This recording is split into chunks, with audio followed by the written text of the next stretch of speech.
Thank you, Manny. Ron. Sorry, yeah. I mean, this is sort of like a hometown screening. Kind of. I just and so there's a lot of people I'd like to acknowledge. The way I make films is like, I think of myself as having a band, and on guitar, or my editor would be Robert Kennedy, who I've worked with since 1986 actually, on a film called Comic Book Confidential, and all of my films, and he's here, and he's sitting right there, and so I want to these guys make me look good. There's Len Bloom, who is the writer, I was also here. Carter Logan, the executive producer, who where this film would not have happened if it wasn't for Carter Logan, and Jim Jarmusch, who is also here.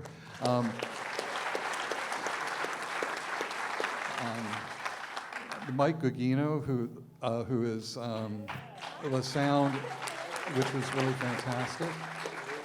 And a number of the artists that are in the film. Dave Hill somewhere is here. Stuart Perwith is here. Esther Ballant is here. Lenny Kaye is here. So I don't know if you want to stand up, and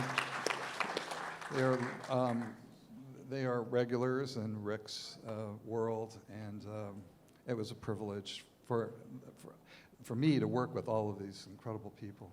So thank you for letting me do that. I probably missed somebody too. We can all sit down now. That'd be, we have chairs right behind us. It's amazing. Yeah. Oh, and Dorothy Kelly, who is here, who is seated. Sorry.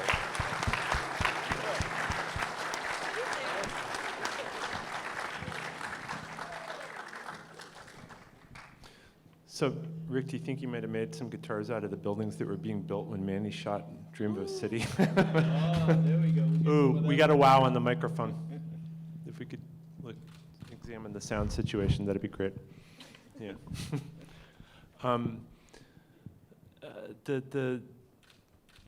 To start with Carmine Street Guitars, Jim instigated the movie, but did you need instigation, Ron? Or I did not know about Rick's. I did not know about Carmine Street Guitars. Mm-hmm. We were at the Big Ears Festival in Knoxville, Tennessee, right.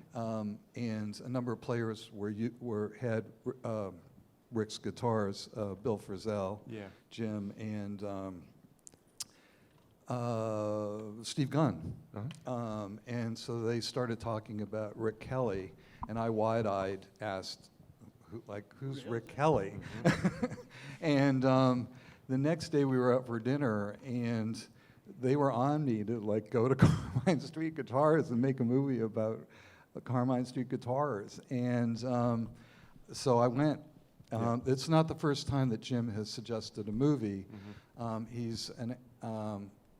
He recommended that I go to the Telluride Mushroom Festival, and I made a movie called Know Your Mushrooms because of it. Yeah. So I took it seriously when he said, told me to go, and I walked in, and it was really, walking into a time warp. Yeah. And musicians came in, and like Marc Ribot says in the movie, it's a community, and there are. And for me, as I get older, I see the loss of, people, places, values, and so I wanted to preserve. I thought it would be really great to actually make a film like this, including Matt Newmanoff's guitars right around the corner. Right, he was there for 50 years on Bleecker. Yeah. Speaking of time warps, Manny, to go back to footage that you shot such a long time ago, I can't even, imagine the surprise of it, and then to work it into a new film, and a visionary film, I must say. That must have been,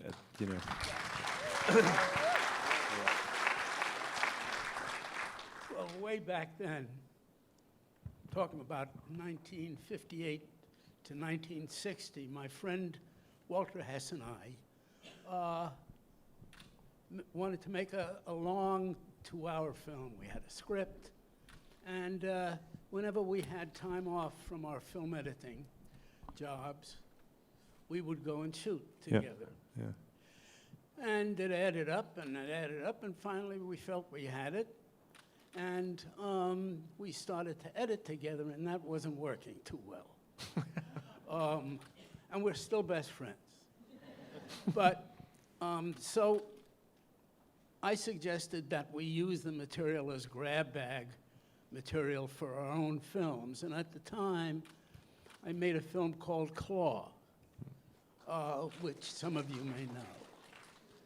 And but then I used pieces. I mean, I made a film called Bridge High, and I used pieces of the material for other films. Now, what I like to do is make a talking heads film and then make a montage film. Well, I like to alternate so that I don't, get bogged down in any one form. And so I was looking around for what I could do as a montage film after having made a film called My Coffee with Jewish Friends. And so movie. there was all this old material left over. I'd only used, I don't know, a half hour, no, couldn't have been, an hour of the stuff. So I had all this material left over, so I chose some of it and made this film after all these years. Thanks for bringing it to us. Yeah.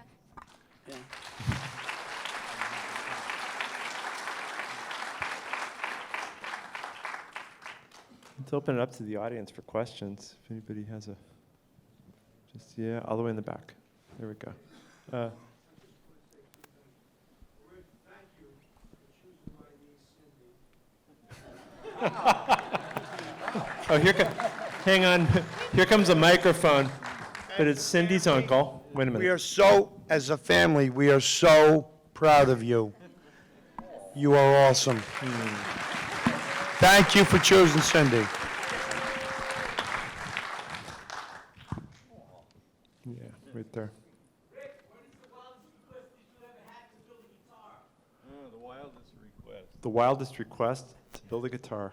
I built an airplane guitar one time for this girl. Yeah, it had to be in the shape of I think it was like a B-52 bomber airplane.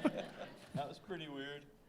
We had the bowl guitar. I don't know. They've been doing a lot of them lately. You got to come and check them out. There's some really weird ones in the works. I dropped into the store a couple weeks ago, and I was just like talking about in the film the way that the photograph of Robert Quine just keeps, your mom keeps, trying to straighten it out, and it just keeps falling over, and that's a beautiful tribute to him, I think. Yeah. Bob, he just keeps jumping off the wall. Sometimes he'll actually just jump right off the wall, too. Yeah. Mm-hmm. Yeah. He's still in there, for sure. Yeah. Yeah, I mean, Bob lived there. Yeah, I mean, Bob was there like every day. He was pretty much a permanent part of the shop. After his wife Alice died, I guess he kind of found refuge coming to the shop, and we miss him a lot. Yeah, he was really a good guy. Amazing guitar player. He had chops like nobody I ever heard. Yep. Influences, he was a historian as well. Amazing guitar player. We miss him. Yep. Bob Quine. Yeah, sir. Here comes a microphone. Somebody's got it. And there it is. It's not really a question, but just one part in the film that I really enjoyed was when Bill Frisell starts playing and the camera cuts to your face, and it's just a look of like just such satisfaction. Just what you do creates, it's art physically, and it creates other people's art, and it's just amazing. And I'm glad to be part of your world, Rick. Thanks, Gene. Thank you. Great.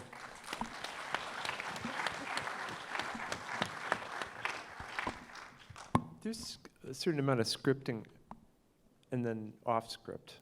So how did that balance out? Well, on the first day, Len and I would write, and we had lines for Rick and I'm Cindy. wondering where all those 15 takes went. You know, it's like they're not even there. You know, it was kind of a blueprint, and then we threw it out, really, the first day. Yeah. And then we realized, you know, we should just do this naturally and genuinely, and now and then where there's suggestions that we made, Yeah. but otherwise it was they improvised. I mean, I did not know that Nels Cline was going to buy a guitar for Jeff Tweedy. Yeah. I didn't know the real estate agent the building was going to be sold and the real estate agent was going to walk in. So, you know, a lot of it was just happened over the time. It's an impression of Yeah, a week. right. You know, Rick allowed me in for you know, over 2 weeks coming back, and but you know, it all depended on the musicians' schedules and whether they could, you know. Well, I didn't know if Kirk Douglas was going to show. We didn't know at all if he was going to show up. And he brought his guitar. So a lot of it was improvised, Yeah. but a lot of it, there are some. It is constructed reality. Yeah, and sure. it's in a way that, you know, it's not security cameras that we installed, but Yeah. we try to keep it as close to what the feeling is like at Carmine Street. Yep. Let's see. Yeah, all the way in the back. 1 sec, Nick.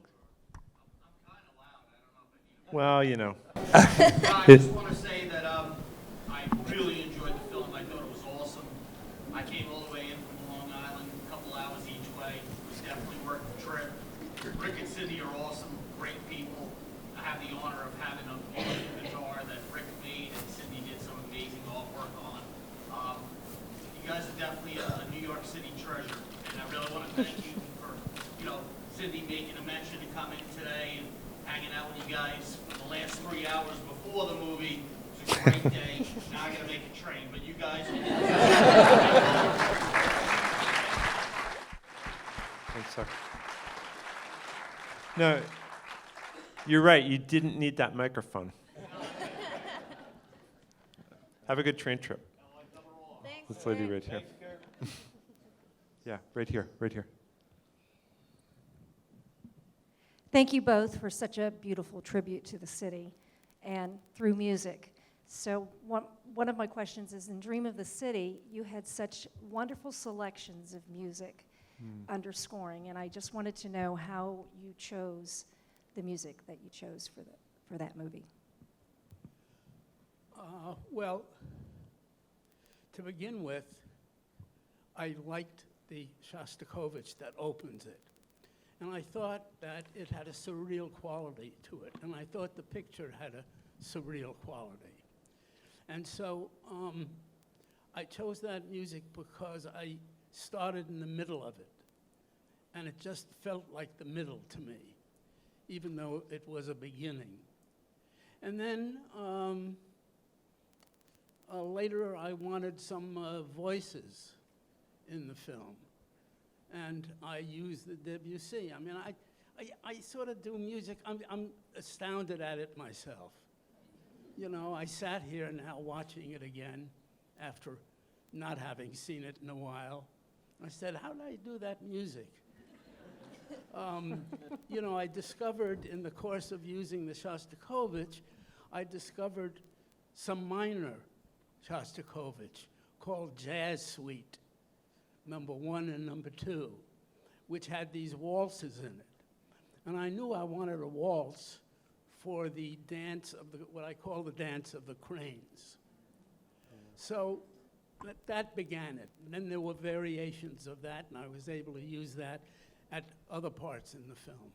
And so it went. I mean, I can't say too much. It's sort of intuitive. I can't really say how I went about it. But I will say that it was never hard. It always seemed easy and right for the film. And I can't always say that about my films. I mean, sometimes I struggle a lot to find music. But that wasn't the case now. Manny, when you say that When you say that you found the film surreal, do you mean as you were constructing it, or as you were looking at the footage again? Well, you know, the opening scenes, which have the construction workers, and they look like they're not doing anything. You know, the machines are working a little bit, and the construction workers are moving around or going down a ladder or, you know, or just standing there. And yet the building goes up, whatever building it was. Yeah. So I thought, and I thought that kind of the way it always is, that yeah. had a surreal quality. to Yeah, it. yeah, And so I looked for something that would complement that. right. When did you decide that you were going to start the movie with Cindy for the opening credits, Ron? That was inspired by, well, we actually did it on the first day. Yeah. And the reason I did it that way was I actually copied myself. At the beginning of the film Comic Book Confidential, there's Paul Mavridis, Yeah. who draws the credits. Yes. And that's where it came from. So you were And then I thought, kind of paying homage to yourself. Yeah, and then, right. Right, I stole from Yeah, myself. yeah. Didn't borrow. Yeah. And then I knew that the music was going to be the Sadies, and I wanted a Bo Diddley rhythm Yeah. to that. And actually, Cindy is drawing a Bo Diddley guitar in her sketchbook. And one of the first scenes that we threw out was dialogue between Cindy and Rick, and Cindy asked Rick, did Bo Diddley ever build his own guitar? And so there was this whole Bo Diddley thing that I had going. I also like the idea of like starting a film fast. Yeah. And it was kind of out of it seems out of context in a way. Yeah. But I just love it's also, I just love the image of what we were doing and just building that guitar. Yeah, it's great. Yeah. Yeah. You know, just seeing that big eagle caster on the screen catching fire. Yeah.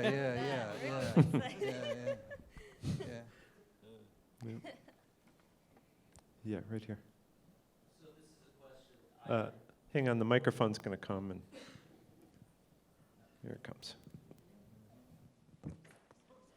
Uh-oh. Oh, gee. Oh, dear.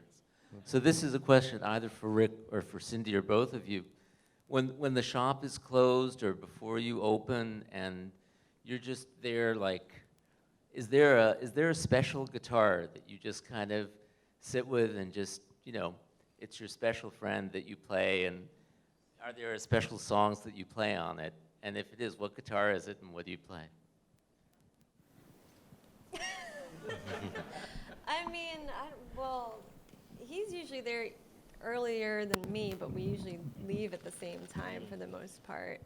I think that we work most of the time, so we don't really come in and just sit and play. I think it's mostly when we finish a guitar, we'll sit with whatever we just finished and really kind of dig into it a bit. What do you think? Yeah, I mean, we He's kept a we few have that are- several our own that are- guitars that are yeah. there all the time on the floor, and they always get picked up first, and we play a little bit in the morning or a little bit in the evening, but generally it's like we're so far behind, we got to get to work. All these film festivals.